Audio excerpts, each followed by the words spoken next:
Para entendermos os acontecimentos do jogo, primeiro precisamos voltar lá do início. No início dos tempos, apenas 2 mundos existiam. O mundo de fogo, chamado de Muspelheim, onde vivia um gigante de fogo, e o mundo de gelo e rios venenosos, chamados de Niflheim. Ginnungagap ficava no meio desses reinos e era o vazio. Porém, Muspelheim e Niflheim se colidiram, e dessa colisão surgiram 2 seres. O primeiro ser se chama Admla, que era uma vaca, e o segundo, um gigante de gelo chamado Ymir. Imenso bloco de gelo ficou no meio desses 2 mundos. A vaca alimentava o gigante Ymir, que gerou diversos seres da linha dos gigantes. E enquanto alimentava Ymir, a vaca lambia para se alimentar do enorme pedaço de gelo que ficou entre os mundos. E desse gelo saiu Buri. Buri deu origem a um ser chamado de Bor. Bor casou com uma gigante chamada Bestla. Essa gigante, da união deles, surgiram 3 filhos, Vé, Vili e Odin, que são os primeiros deuses. Os filhos possuíam um tremendo ódio pelo gigante Ymir, então eles de certo modo planejaram a morte dele. Durante a luta, eles mataram Ymir e de sua cabeça pegaram e criaram um mundo que chamaram de Midgard. Da carne do gigante fizeram a terra e dos ossos fizeram as montanhas. Do crânio dele erguiram uma grande parte que se formou o céu. Alguns seres cresceram ali dentro da cabeça de Ymir, considerado como se fossem larvas, que eram os anões e os elfos. E no início Midgard era formado por apenas esses 2 seres. Um dia, quando os deuses passeavam por Midgard, eles percebiam que faltavam algo na sua criação e encontraram 2 troncos de árvores caídos, um de Freixo e outro de Olmo. Assim, Odin criou o primeiro homem e primeira mulher e lhes deu a essência da vida.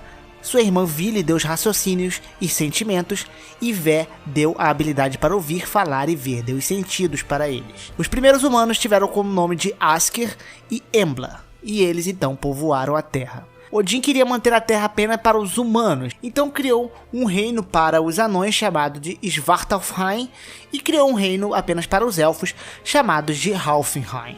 E assim, eles puderam reinar em paz. Todos os mundos eles eram sustentados por uma enorme árvore que se chama Árvore de Yggdrasil. Essa árvore representa como se fosse o universo ao todo e os 9 mundos que se sustentam. Esses mundos foram criados mais para frente. Primeiro, os gigantes eles foram banidos, foram levados para um mundo chamado de Jotunheim, que foi onde os gigantes abrigaram. Niflheim e Muspelheim continuaram a existir. Helheim foi criado para ser habitat dos mortos, as pessoas que morriam iam para Helheim. Vanaheim era o reino dos Vanir, que era como se fosse um outro clã de deuses. E os próprios Aesir, que são os deuses considerados da família de Odin, criaram um mundo para poder habitar. Esse mundo foi chamado de Asgard. E assim, os 9 mundos que se sustentavam na árvore de Yggdrasil foram formados. Após isso, houve uma guerra entre os deuses. Os Vanir, os deuses que representam a parte mais inteligente, a parte de fertilidade, a parte da natureza, a parte de paz, entraram em guerra com os deuses Aesir. É dito que a guerra começou por causa de uma bruxa que adorava falar de ouro. Os deuses enjoaram dessa bruxa, a torturaram e a mataram. Porém, a bruxa ressuscitou várias vezes. E os Vanir acharam a hospitalidade deles horríveis e decidiram lutar contra os Aesir. Também é dito que Freya, que pertencia aos Vanir, tinha sido presa por alguns motivos pelos Aesir, e assim eles iniciaram uma batalha. Essa batalha durou vários anos, mas no final eles estabeleceram um acordo de paz e alguns dos Vanir inclusive foram morar em Asgard. Até Freya, que era dos Vanir, acabou casando com Odin. E o jogo se passa mais ou menos depois da Segunda Guerra, da Guerra dos Deuses. Após isso, existe uma profecia chamada de Ragnarok. Essa profecia, ela conta sobre o fim do mundo, uma batalha onde os deuses lutariam com os gigantes. Isso resultaria na morte de ambos e o mundo seria de certa forma reconstruído, onde 2 seres voltariam a habitar e os deuses morreriam. Odin sempre odiou os gigantes, sempre viveu em guerra com os gigantes, pelo fato do Ragnarok, que os dois iriam se enfrentar. A vigilância de Odin para com os gigantes era muito forte. E assim começam os acontecimentos do jogo. Kratos está se localizado agora na Escandinava. Ele havia sido morto, entre aspas, lá na Grécia, quando matou vários e vários deuses gregos, deuses aqui conhecidos como deuses estrangeiros. A minha teoria é de que ele conseguiu para a Escandinava porque o Kratos ele faz parte da profecia escandinava. E talvez ele tenha sido salvo por gigantes. Os gigantes são grandes profetas, eles têm muito dom de profecia. Provavelmente salvaram Kratos, pois sabia que ele seria necessário. E por isso Kratos não veio morrer durante o God of War 3. Isso é uma teoria. E assim Kratos ele passa a viver numa floresta com sua mulher e seu filho. Sua mulher se chamava Faye e seu filho Atreus. Porém Kratos estava sempre distante e não passava quase momento nenhum com seu filho. Isso até sua mulher vir a falecer. Ao queimar o corpo da sua esposa Frey, antes de morrer, ela tinha pedido para Kratos levar as suas cinzas para o monte mais alto possível. No início do jogo, Kratos inclusive corta uma das árvores que tinha a marca da mão de sua mulher, que era uma forma de proteção ali da floresta. Essa marca atraiu um filho de Odin chamado Baldur, que visitou ele nas florestas e confrontou Kratos, mas Baldur era imortal e a luta dos dois acabou sendo em vão. Kratos conseguiu de certa forma se livrar de Baldur, mas não o matou. O mundo ali ao redor de tudo também está passando por alguns eventos estranhos chamados de desolação, onde criaturas mortas-vivas, conhecidas como Draugrs, assolam a terra. Essas criaturas estão muito mais abundantes. E assim, Kratos e Atreus seguem a sua jornada para a montanha mais alta, e é em Midgard, para jogar as cinzas de sua esposa. Eventualmente, os dois conhecem dois anões super habilidosos, Sindri e Brock. Ambos se odeiam de forma cômica inicialmente. Os irmãos eles existem na mitologia e como no jogo, eles também forjaram o martelo de Thor numa aposta com Loki e o machado de Frey, que ficou com Kratos, também foi forjado pelos anões. Eles ajudam assim a melhorar o seu equipamento. E durante essa jornada vocês encontram a Serpente do Mundo, um dos 3 filhos de Loki, chamada de Jormungandr. A serpente se mostra amigável e ajuda você desbloqueando o caminho na sua jornada. A serpente ela está fadada a lutar contra Thor no Ragnarok, no Apocalipse, mas isso eu vou explicar mais pra frente. Também encontramos uma misteriosa moça na floresta, depois a gente atirar num bichinho de estimação dela, e ela vive dentro de uma tartaruga gigante que é chamada pelo nome de Bruxa, e ela tem vasto conhecimento. Ao chegarem na entrada da montanha, Kratos e Atreus percebem que ela está bloqueada por uma névoa negra. Assim a Bruxa da Floresta aparece, avisando que apenas a luz de Alfheim, que é um dos 9 mundos, o mundo dos elfos, poderia abrir este caminho. Assim Kratos tem que fazer a viagem até lá, e ele faz essa viagem por um mecanismo que consegue viajar no Bifrost. Bifrost é um caminho que os deuses utilizavam para poder andar entre os reinos. Esse mecanismo que permitia viajar foi criado por Tyr, deus da guerra nórdico. Com o conhecimento da runa de viagem, você vai até o mundo dos elfos, Alfheim. Ao chegar lá, a bruxa é expulsa do reino dos elfos de alguma forma mágica, como se entrasse em um portal, e lá só resta Kratos e Atreus. Em Alfheim, o clima é de guerra, onde os elfos escuros e elfos de luz guerreiam para ver quem está no controle da luz. Os elfos negros eles bloqueiam acesso à luz durante a nossa chegada e se mostram agressivos, enquanto os elfos de luz eles são neutros, eles não te atacam e não fazem nada. Ao derrotar um dos líderes dos elfos negros, ele diz que você irá se arrepender disso. Na mitologia original, Alfheim é apenas morada dos elfos de luz. Os elfos que são chamados elfos negros não são outra raça de elfo, como é aqui no jogo. Eles são, na verdade, os anões na mitologia. Conseguindo pegar o feixe de luz necessário para poder dispersar a magia, você volta a Midgard, então você consegue dissipar toda a névoa e subir a montanha. Durante essa escalada na montanha, acontecem vários eventos. Kratos inclusive mata um dragão e ganha do anão Sindri flechas de visgo. Inclusive, Kratos prende um pedaço dessas flechas no suporte ali de flechas de Atreus que havia sido quebrado. O visgo e esse conserto de Kratos vai ser mais importante lá mais pro final do vídeo. Ao subir a montanha, eles encontram Baldur novamente, dessa vez acompanhado de 2 pessoas que são os filhos de Thor. E eles estão falando com Mimir, que é um homem que está preso em vários galhos. E ele diz que não sabe onde ambos estão devido a uma proteção que é colocado pela bruxa lá no primeiro encontro com Kratos e Atreus. Quando o trio vai embora, Kratos sobe a montanha e vai falar com Mimir. E Mimir explica que era torturado diariamente por Odin e preso naqueles galhos de árvore. Outrora, Mimir ele foi conselheiro de Odin, mas tentou conter as loucuras do deus, dando conselhos que não agradou. Assim, Odin condenou Mimir a ficar preso por mais de 100 invernos na montanha de Midgard. Mimir é um ser que tem muito conhecimento. Ele não é mencionado como um deus no jogo, mas na mitologia original, Mimir ele era guardião da Mimsburn, um poço que ficava na base da árvore Yggdrasil, que concedia muita sabedoria. E lá ele era o deus da sabedoria, equivalente a Atena na mitologia grega. Durante a guerra dos Aesir e dos Vanir, aquela segunda guerra, os Vanir cortaram a cabeça de Mimir, pois sentiram-se enganados por ele e mandou para Odin. Odin assim reviveu a cabeça de Mimir e colocou lá na base da Yggdrasil, onde ficava esse poço que se formou e Mimir passou a defender ele. Odin queria mais conhecimento desse poço de Mimir, porém, Mimir só permitiria se Odin jogasse um dos seus olhos ao poço. Odin, sem pestanejar, jogou e teve Mimir como seu conselheiro e sábio. Odin sempre quis buscar mais conhecimento, ele não era onipotente, então Odin sempre queria saber mais sobre o futuro para poder evitar o Ragnarok. E esse fato de cortar a cabeça de Mimir é bem parecido com o que acontece no jogo, mas de forma diferente. Ao chegarmos e conversarmos com ele, ele diz que ali não é um monte mais alto e a gente teria que viajar para outro reino chamado Jotunheim, que é a terra dos gigantes. Mas o caminho para os gigantes havia sido cortado pelo caminho de Bifrost, você não conseguiria fazer essa viagem igual você fez para Alfheim. E só ali na montanha que tem um portal para o reino dos gigantes, e que eles precisam de uma runa, e só quem saberia desta runa era a cobra gigante Jormungand, e Mimir conseguiria falar a língua dela. Então acontece a brilhante ideia de Kratos cortar a cabeça de Mimir e pedir para alguém reviver ela. E essa única pessoa capaz de fazer isso seria a bruxa, e que de fato consegue. Eles voltam até a cabana da bruxa e ela revive a cabeça de Mimir. Ao chegar lá, ela fala que as flechas de Visgo que estão com Atreus são malignas e jogam fora essas flechas, e dá as flechas dela para ele.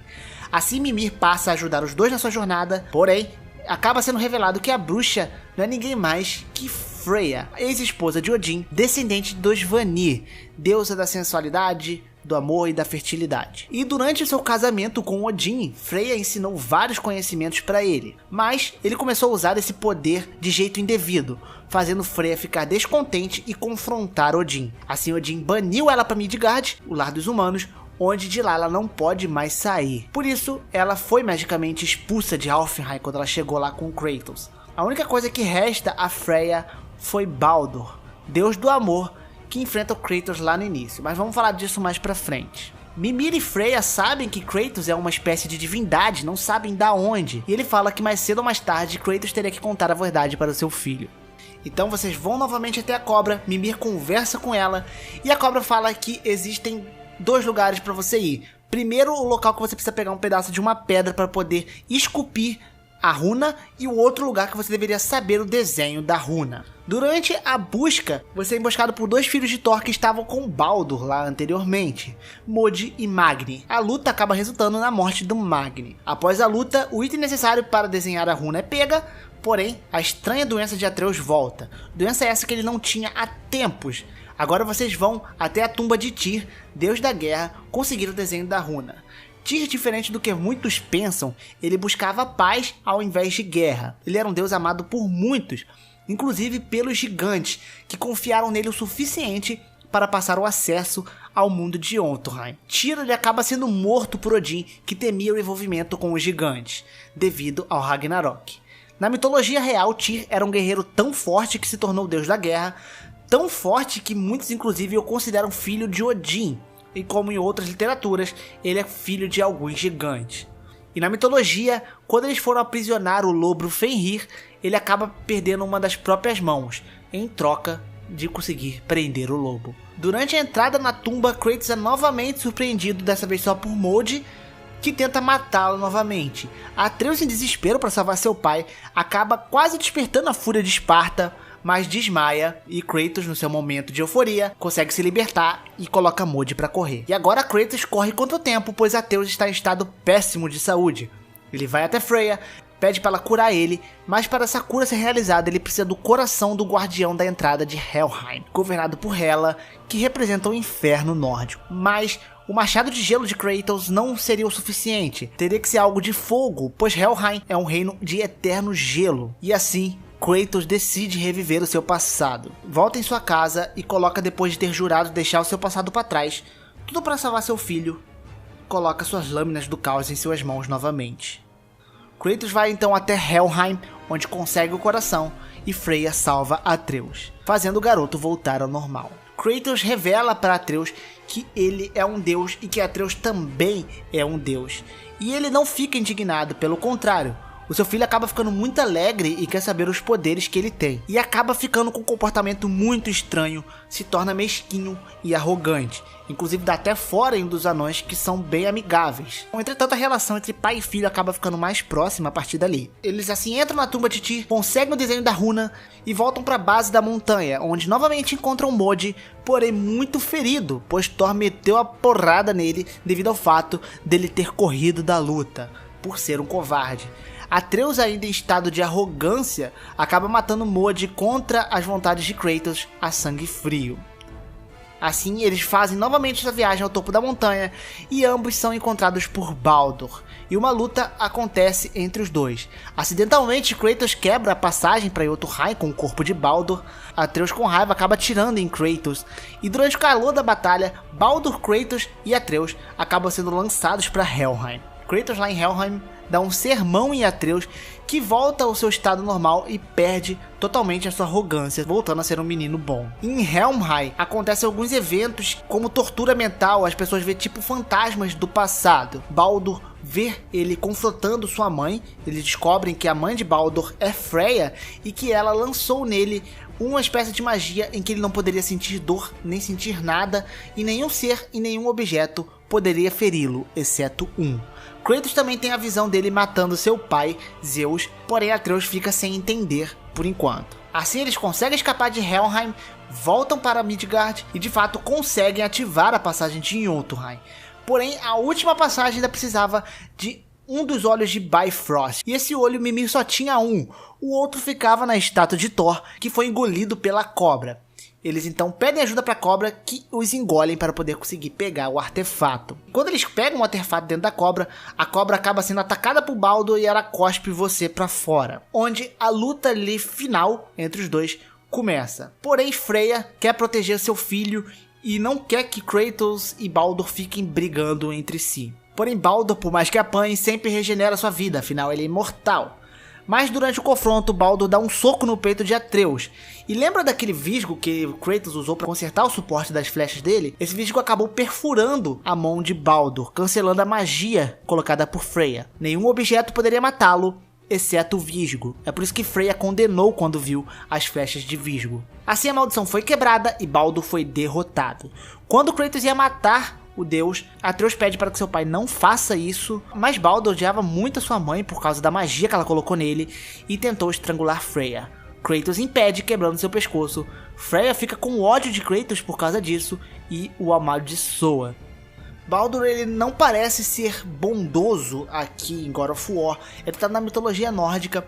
Ele é um dos deuses mais amados e é considerado o deus do amor. Depois do Ragnarok, é fadado a Baldur voltar para poder reinar entre os homens. Com Baldur derrotado e seus empecilhos saindo de seus caminhos, Kratos segue em frente com Atreus e finalmente conseguem chegar à tão esperada Terra dos Gigantes. Acabam descobrindo lá que Freyr, a mulher de Kratos, na verdade também se chama Laufey e é uma giganta, e que os gigantes são muito bons em profecias. Por isso Baldur perseguiu Kratos. Ele não estava atrás deles, e sim de Freyr, mas não sabia que ela já estava morta. Odin sempre quis o conhecimento de profecia dos gigantes, pois queria evitar o Ragnarok a todo custo. Qualquer profecia Odin colecionava. Em Jotunheim tem uma profecia toda estampada na parede que mostra cada passo realizado por Kratos e Atreus. Tudo já havia sido previsto. Porém, quando o filho vai na frente, Kratos vê um pedaço do desenho que Atreus não viu. Mostra Kratos caído nos braços de Atreus, com uma espécie de serpente ligando os dois, o que fica uma incógnita muito grande. Então eles chegam até o pico. Atreus descobre que seu nome seria Loki, de acordo com as profecias escritas nas paredes. Loki, na mitologia, é deus das travessuras e filho de gigantes. Kratos contra Atreus que seu nome ia ser Loki e acabou sendo dado de Atreus, que era um grande herói espartano. Ao chegar em Midgard, o inverno de 3 anos começa. Na profecia, quando esse longo inverno acabar, o Ragnarok se inicia. Devia levar mais de 100 anos para ele começar, mas Kratos acabou mudando os acontecimentos com a sua chegada. O fato de Atreus ser Loki abre um leque de novas possibilidades e algumas diferenças, como vocês podem perceber. Muitas semelhanças com a mitologia e outras coisas são muito adaptadas à mitologia. E uma coisa aqui é o fato de Loki agora ser uma criança, quando na verdade Loki já existiria há muito tempo. O fato é que Loki teve 3 filhos. Um dos filhos é Hela, que controla Helheim, que já está viva no jogo, Fenrir, que é um lobo gigante, e a Serpente do Mundo. A Serpente do Mundo é filha de Atreus basicamente, pois Mimir conta que ela, durante a luta com Thor, pode ter sido lançada de volta no tempo. Quando a Serpente fala com Mimir, ela diz que Atreus é familiar para ela, o que quase comprova aí que realmente Atreus é Loki, vai casar com uma gigante de acordo com a mitologia e vai dar à luz a Cobra do Mundo. E no fim da sua jornada, ao chegar em casa, um ano se passa e Thor bate na porta de sua casa. O que será que Thor deseja? Não saberemos por enquanto. E assim chegamos ao fim da nossa saga aqui de God of War, da nossa grande história de God of War, com base em toda a mitologia nórdica, comparando aí o que mudou e o que não mudou em relação à mitologia.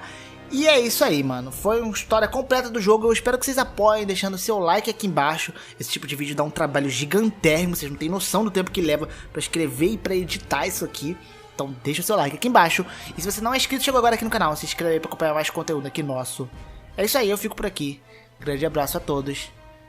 Fui.